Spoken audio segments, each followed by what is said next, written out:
Hello guys, good day. This is Laking Davao and once again, welcome back to my channel.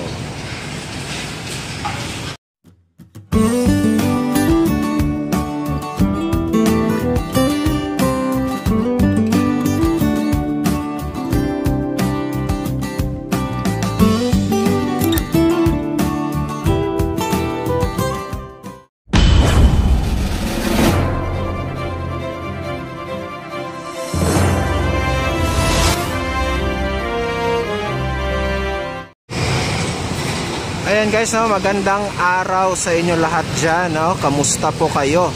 Sana ay nasa mga mabuti kayong mga kalagayan guys, ha? Yan, so guys, nandito tayo ngayon sa southern part of the city of Davao, no? Dito sa may Matina. At pinuntahan natin dito itong ginagawang NCCC Mall of Davao, no? Dito sa MAA. So ngayon guys, we will just do an update about this construction, since this mall is expected also to be open next year, no, last quarter of next year or of 2024, no. So this will be isa to sa mga ano guys, no, yung sa mga malls na magbubukas in 2024 kasi next year guys, medyo halos sunod-sunod yung mga malls na magbubukas dito sa Davao, no? Especially dito sa may southern part ng Davao City. Ito ang NCCC Mall of Davao.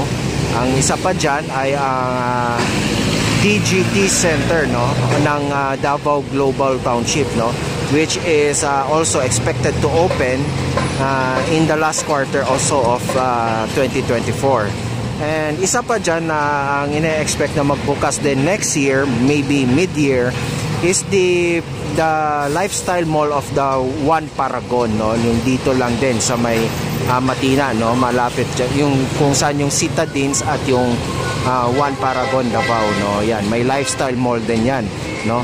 And of course, the newly renovated and expanded na Felcris Centrale Mall, no? Ayan. So yan yung mga aabangan na mga mall na possible magbukas next year dito sa Davao City, no?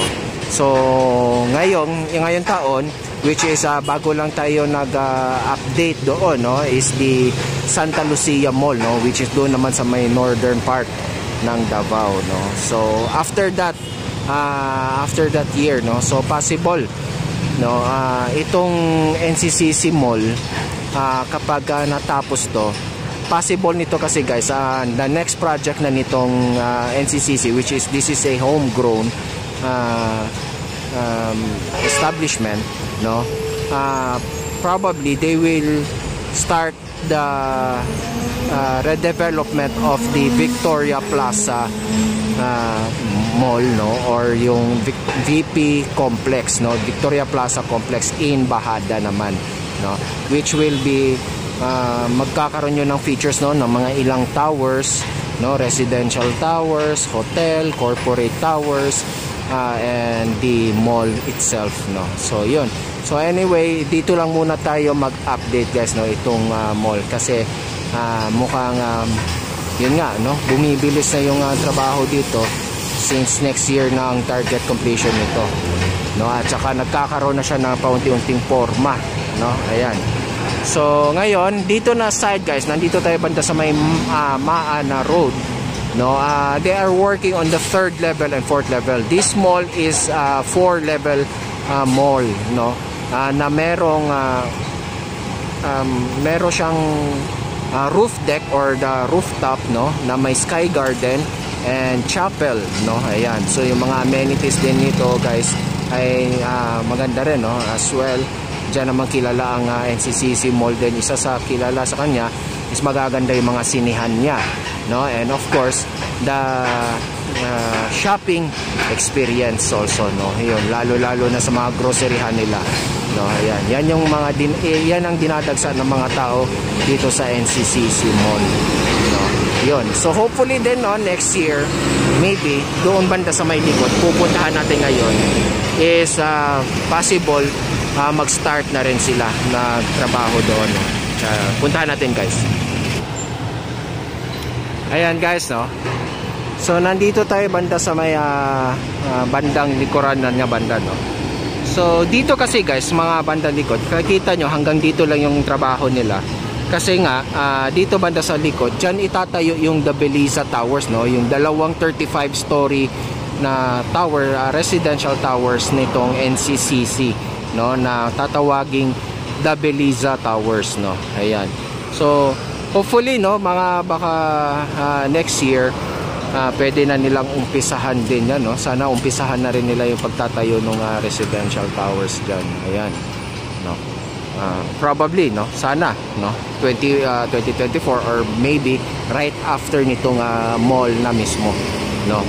Pwede na nilang umpisahan pagtayo ng kanilang 35 story na dalawang 35 story building na The Beliza Towers. Ayan. So ito guys, no, quick update lang naman itong gagawin natin. Ayan na siya ngayon guys, no. Ayan na yung magiging future NCCC Mall of Davao, no.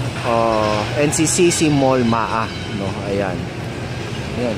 So this is inspired, ang design nito guys, no, inspired sa Agila, no, eagle, no. And ayan, no. So yan yung kanyang perspectives guys, no? So yun. So ngayon guys, punta naman tayo doon sa may MacArthur Highway na side guys, no? Kasi one time napadaan ako doon, mukhang mas maganda yung mas malaki-laki doon, no? Makikita mo yung laki nitong mall na ito guys, no? So yun guys, let's go guys, punta na tayo doon sa may MacArthur Highway na side. Ayun guys, no? So nandito tayo banda sa MacArthur Highway na side guys, no. Ayan. So ayan na siya guys, no. Medyo yan, naglalagay na sila ng parang wall, no. Ayan. Saka umabot na talaga sila dito sa may hanggang kanto, no. Ayan. So malaki-laki talaga siya guys, no. Kung titignan mo siya dito na area. Ayan. So ito nga guys, no. Medyo umaambon-ambon na ngayon guys. So hindi na ako masyado magtatagal guys, ayan. So at least yun lang, yun yung latest update dito sa NCCC Mall MAA, no? So expected natin to next year, kasi yun yung nakaano sa kanila, last quarter of 2024 ito ay matatapos, no? It will be completed. So yun, no? So babalik-balikan na lang natin tong ano na ito, probably nito guys, no, sa first quarter next year, sa January, mga February siguro, may forma na ito guys, no. Makikita na natin yung forma mismo ng mall na ito. Ayan. So yun guys, no. Medyo hindi na gumaganda masyado yung panahon. Medyo paambon-ambon na. Kaya kikita nyo medyo makulimlim na rin guys, no. So, nandito ako sa may parang ginagawang Cebuana Luwilier na rural bank, no. Ayan.